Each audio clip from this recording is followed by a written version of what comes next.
Assalamualaikum warahmatullahi wabarakatuh.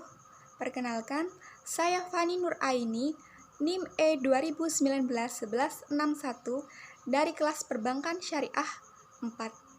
Kali ini saya akan menanggapi video dari Bapak Abdul Wadud Nafis tentang pengantar ilmu ekonomi makro.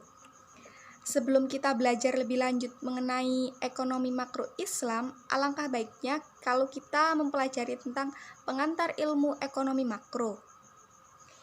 Istilah ekonomi berasal dari bahasa Yunani, yaitu oikos artinya rumah, dan nomos yang artinya aturan, tatanan, dan hukum.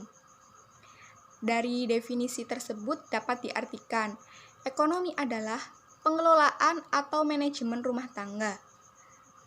Dalam ilmu ekonomi ada dua rumah tangga. Yang pertama, rumah tangga individu atau konsumen, merupakan masyarakat baik individu atau kelompok yang melakukan suatu kegiatan berupa konsumsi barang atau jasa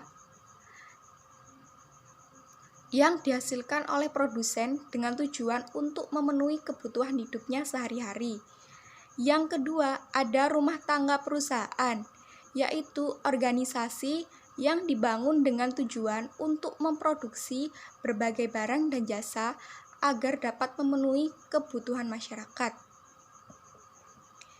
Nah, setelah kita mengetahui apa itu pengertian dari ekonomi, selanjutnya kita akan membahas mengenai definisi ilmu ekonomi. Definisi ilmu ekonomi menurut Adam Smith adalah ilmu sistematis yang mempelajari tingkah laku manusia dalam usahanya untuk mengalokasikan sumber daya yang terbatas untuk mencapai tujuan tertentu. Nah, dalam ilmu ekonomi ini ada 3 cabang. Cabang yang pertama yaitu ada ilmu ekonomi deskriptif. Sesuai dengan namanya, ilmu ekonomi deskriptif bersifat deskripsi, yang berarti ilmu ekonomi ini memaparkan data-data yang bisa menggambarkan berbagai fakta, fenomena ekonomi yang terjadi. Dengan ilmu ekonomi deskriptif, maka kita bisa lebih dalam ketika mengkaji dan menganalisa gambaran kondisi dan fakta-fakta apa saja yang sebenarnya terjadi dalam suatu kegiatan atau lingkup perekonomian. Di Indonesia, ilmu ekonomi deskriptif digunakan oleh BPS atau Badan Pusat Statistik untuk memberikan gambaran mengenai kondisi ekonomi yang ada di Indonesia, baik secara mikro maupun secara makro. Penerapan ilmu ekonomi ini juga digunakan ketika membedah krisis moneter yang terjadi pada tahun 1998. Yang kedua, yaitu ada ilmu ekonomi teori. Ilmu ekonomi ini menjelaskan masalah yang terjadi dengan membedahnya berdasarkan pengertian hubungan sebab akibat serta cara kerja dari sistem perekonomian tersebut. Landasan teori ini merupakan mengacu pada hasil observasi yang menyangkut aksi dan reaksi yang timbul, serta hubungannya dengan kondisi ekonomi dalam kehidupan masyarakat. Ilmu ekonomi ini terbagi menjadi dua, yaitu ekonomi makro dan ekonomi mikro. Ilmu ekonomi makro merupakan ilmu ekonomi yang memiliki pembahasan dan kajian dengan aspek yang lebih luas, dalam arti keseluruhan dari kegiatan yang berhubungan dengan ekonomi masuk dalam kajian ini. Tak heran jika analisis para ilmu ekonomi ini bersifat global dan berfokus secara menyeluruh. Adapun contoh kajian dalam ekonomi makro ini meliputi: yang pertama, pengangguran yang tinggi akan mempengaruhi instrumen pertumbuhan perekonomian di suatu negara. Yang kedua, kasus inflasi yang terjadi menyebabkan terjadinya peningkatan harga secara terus-menerus. Yang kedua, itu ilmu ekonomi mikro. Dalam ilmu ekonomi mikro, justru pembahasannya lebih terbatas dan ruang lingkupnya khusus pada suatu kegiatan ekonomi saja. Contoh permasalahan dan kajian dalam teori ekonomi mikro.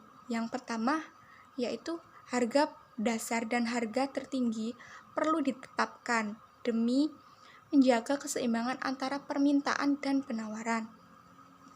Yang kedua, naiknya harga bahan bakar dapat mempengaruhi penurunan pendapatan pelaku usaha, termasuk pengemudi selaku pihak logistik.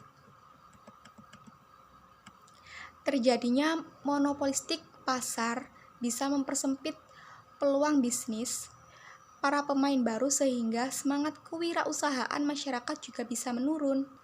Yang ketiga, yaitu ada ilmu ekonomi terapan, yaitu analisis ekonomi teori untuk merumuskan kebijakan-kebijakan dan pedoman yang tepat untuk menangani masalah ekonomi tertentu.